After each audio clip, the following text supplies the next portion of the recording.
From Salesforce, you can generate documents with OpenText Extreme PowerDocs Web to send SMS notifications.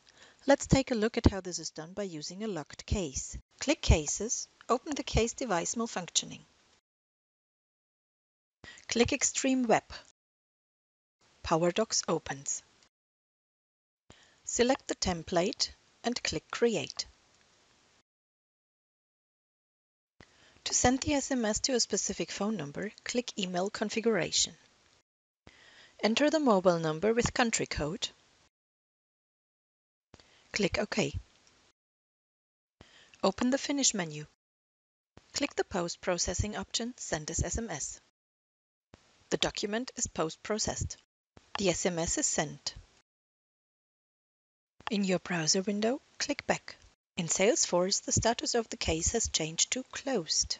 You have sent an SMS for a Salesforce case. Thank you for watching.